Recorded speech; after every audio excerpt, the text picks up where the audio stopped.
네, 미국 증시의 생생한 소식을 전해드리는 특파원 라이브 시간입니다. 뉴욕 증시가 오늘도 강세장을 이어갔습니다. S&P 500 지수와 나스닥 지수는 6거래일 연속 올랐는데요. 자세한 내용 뉴욕 특파원 연결해서 알아보겠습니다. 김용갑 특파원. 네, 안녕하세요. 네, 연준이 매파적인 동결에 나섰지만 시장은 개의치 않는 분위기입니다. 뉴욕 증시 상승했는데요. 자세한 내용 전해주시죠. 네, 뉴욕 증시가 상승 랠리를 오늘도 이어갔습니다. 뉴욕 증권거래소에서 다우존스 30산업평균 지수는 전장보다 428.73포인트, 1.26% 오른 34,408.06의 거래를 마쳤습니다. 대형주 중심의 S&P 500 지수는 전장보다 53.25포인트, 1.2% 오른 4,425.84에, 기술주 중심의 나스닥 지수는 156.34포인트, 1.15% 상승한 13,782.82에 마감했습니다. 3대 지수 모두 1% 이상 상승했습니다.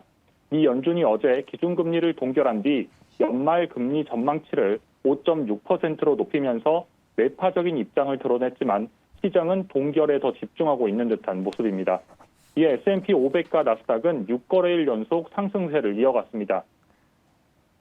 S&P 500과 나스닥은 지난해 4월 이후 최고 수준을 기록했습니다. S&P 500 내 11개의 업종이 모두 올랐습니다.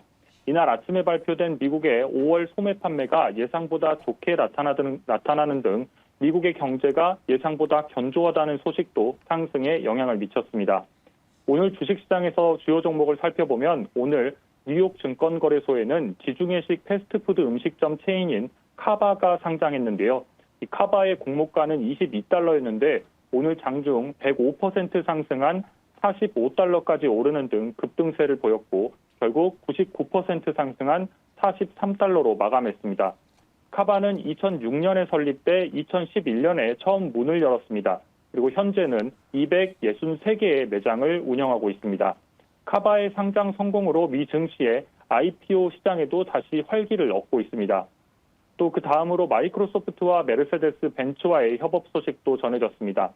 양사는 미국에서 90만 대 이상의 차량에 이용될 수 있는 차내 챗 GPT를 테스트하기 위해서 협력하고 있다고 발표했습니다. 벤츠에 따르면 이는 음성비서 헤이 메르세데스를 통해서 음성으로 사용될 AI 기술인데요. 이 선택적인 베타 프로그램이 금요일부터 시작될 예정입니다.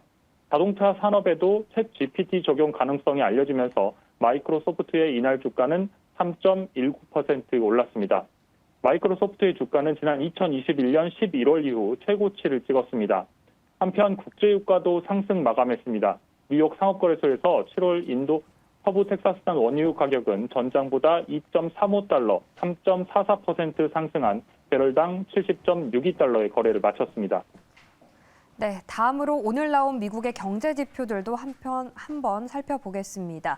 미국의 소매 판매가 발표됐죠. 관련 소식도 전해주시죠. 네, 그렇습니다. 미국 소비자들의 구매력이 생각보다 강한 것으로 나타났습니다. 미 상무부가 미국의 5월 소매 판매를 발표했는데 전월보다 0.3% 증가했습니다. 월스트리트 저널에 따르면 전문가들은 5월 소매 판매가 0.2% 감소할 것이라고 전해왔습니다. 그런데 실제로는 오히려 0.3% 증가했습니다. 물론 전월의 증가폭인 0.4%와 비교하면 더 낮은 수치이긴 하지만 이 시장의 전망과 달리 여전히 미국의 소비자들이 구매력이 유지되고 있다는 측면에서는 시사하는 바가 있습니다. 미국인들의 소비력이 유지되는 등 경기 침체와는 거리가 먼 모습들이 이어지고 있습니다. 반면 노동시장의 과열은 정점을 찍은 것이라는 해석도 나옵니다. 미 노동부가 지난주 신규 실업수당 청구 건수를 발표했는데요.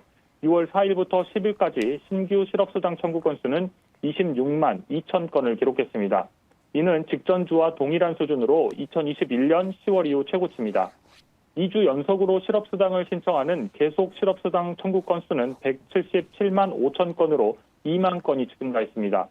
계속 실업수당 청구 건수가 증가한다는 것은 일자리를 잃은 사람들이 새로운 직업을 찾는데 더 시간이 걸리고 있다는 의미입니다.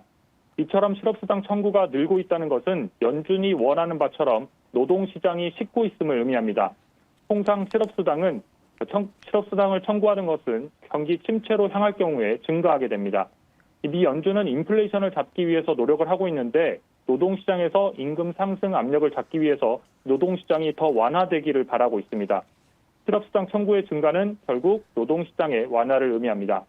즉 이번 통계는 미국의 신규 실업수당 청구가 2년 만에 최고 수준을 유지하고 있다는 점에서 노동시장 과열이 정점을 찍고 냉각기 초기에 있음을 보여주는 자료라고 해석되고 있습니다.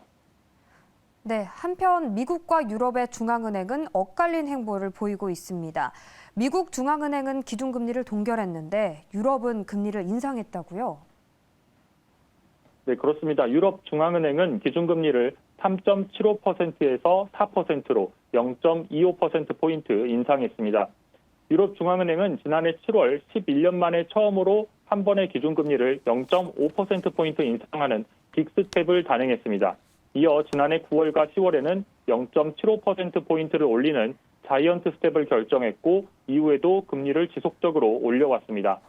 이번 회의에서도 금리를 올리면서 유럽 중앙은행은 8회 연속 금리 인상 행진을 이어갔습니다. 앞서 현지 시간으로 14일 미국 중앙은행인 연방준비제도가 10회 연속 금리 인상을 멈추고 동결을 결정한 것과는 달리 유럽은 여전히 인상에 나섰습니다. 유럽 중앙은행도 물가와의 싸움을 이어가고 있습니다. 이날 통화정책 방향에서 물가 상승률이 계속 낮아지고 있지만 너무 오랫동안 높은 상태를 유지할 것으로 전망된다며 물가 상승률이 적기에 중기 목표치인 2%로 복귀할 수 있도록 하겠다고 밝혔습니다. 유로존의 5월 소비자 물가 상승률은 6.1%를 기록한 바 있습니다. 4월에 기록했던 7%와 비교하면 낮아졌지만 여전히 높은 수준입니다. 유럽은 다음 달에도 기준금리를 인상할 것으로 예상되고 있습니다. 크리스틴 라가르드 유럽 중앙은행 총재는 기자회견에서 7월에도 기준금리를 인상할 가능성이 매우 크다며 쉬어갈 생각이 없다고 밝혔습니다.